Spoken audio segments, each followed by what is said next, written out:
Hello everyone, it's your boy Savage007 here in Jersey with another video for you. And as promised that I was going to make a video on weighing down this X frame here on my last video. And if you didn't watch the last video, basically what I said was that this frame, I felt that it was a little plasticky and a little too lightweight for my preference, and that I was going to weigh it down, and these frames do come with a way of you adding weight to them. My preference is a little bit more weight because I thought the slide on this was top heavy. This gun is more top heavy than anything else. It still shot very well, and it's not going to change the performance of the gun in any way, shape possible. You know, it's just for my preference. I like to mitigate, you know, the top heavy with the bottom and whatnot. Even with the trigger mechanism inside this gun, it still felt a little too top heavy. So for me, I decided I wanted to put the bars in it. And bars, I mean these will be going inside the gun, but I'll zoom in really tight in there. Some cutouts inside there, right in the middle where my finger is. 1, 2, and 3. There's 3 of them, and they're going to be fitting these like so. You can see that drops in there, and then they got these other 2. These are specifically made for this frame itself. So just as a reminder, this is the Sig Sauer P320 RXP XCompact frame, okay? Also known as just the X frame. This is not for the 365 or the 226 or the full size P320. This is the compact, you know, size. For the full size, it's not gonna be 3 bars like this. It's gonna be like a long bar like this with a T bar. It'll be installed in the same place in the back.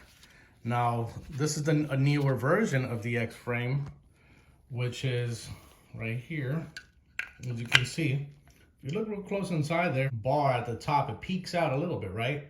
That's not that the fit is bad. The other bars will fit flush except that one, but that's just the way it's built because they made some upgrades to this that will make it do that. But it is sitting flush at the very bottom of the frame, if you can see right there, okay? Just as long as it's fitting like that, it's perfectly fine. You know, all you're gonna really need is some isopropyl alcohol, a Q-tip, and some silicone or rubber adhesive.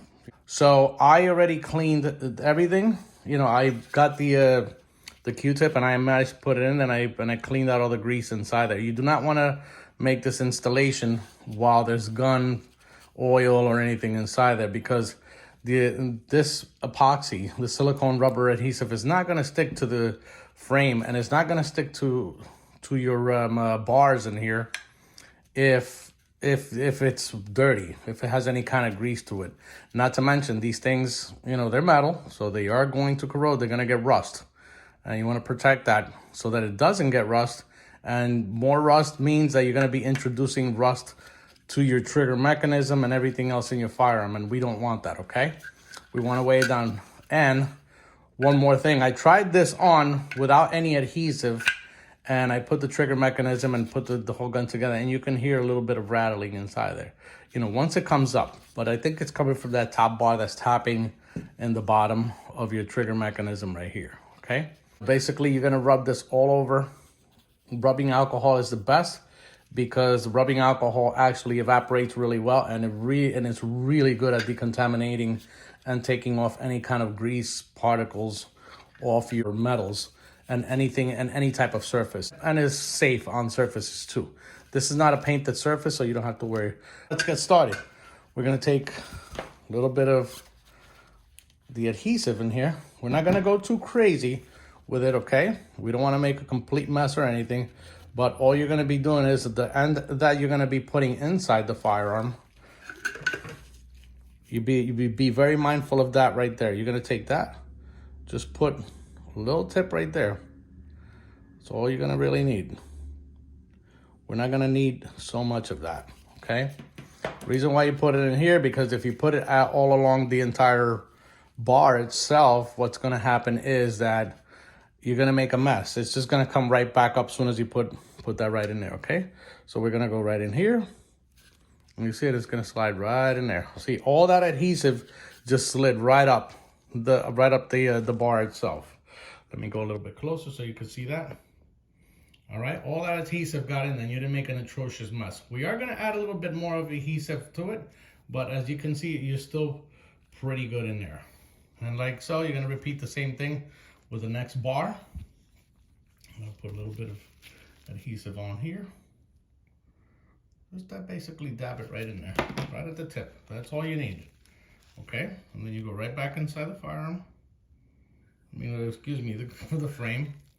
These kits that you're buying now, they're both the same size on each side. And what's gonna happen is towards the very bottom of this frame, when you get to the bottom with the stick, it's gonna get tightened because it's kind of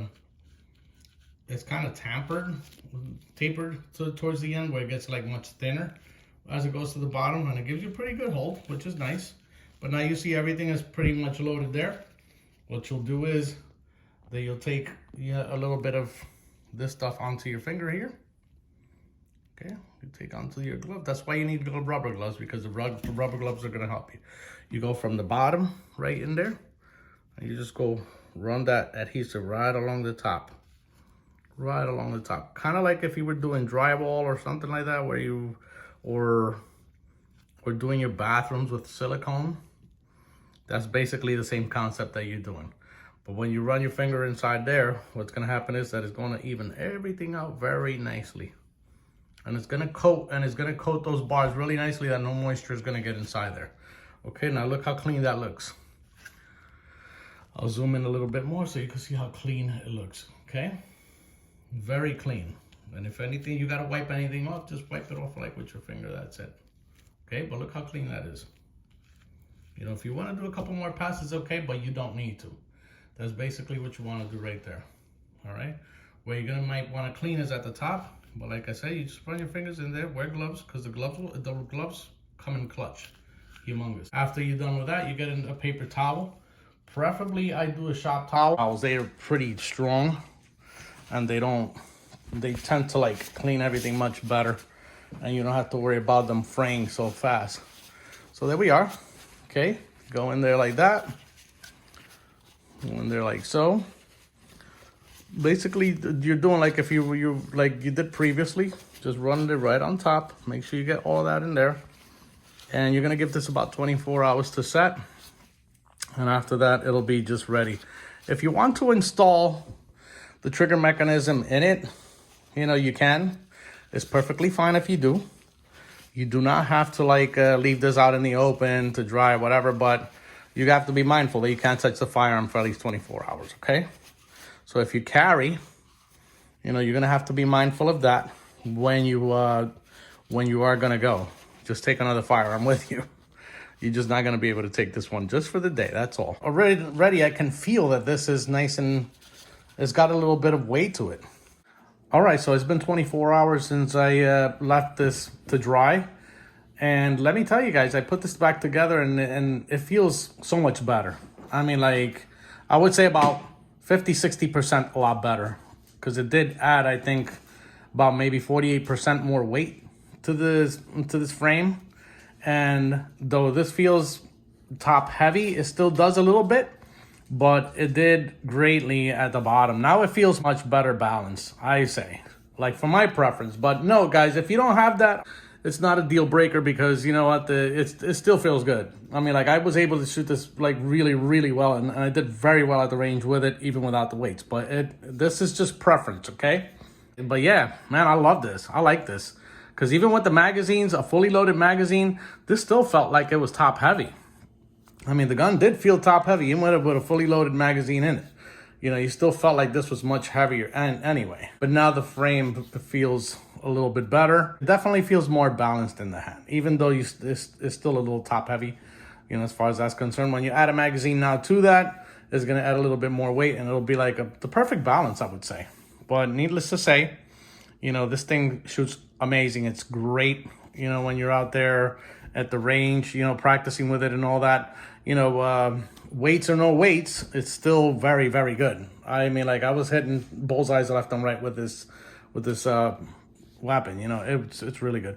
Please give me the like and subscribe. That way YouTube doesn't shadow ban us and you know, we can have more content. The algorithms will put this out for me. But thank you so much for watching, and thank you for sticking around. Peace and love. Carry your weapon.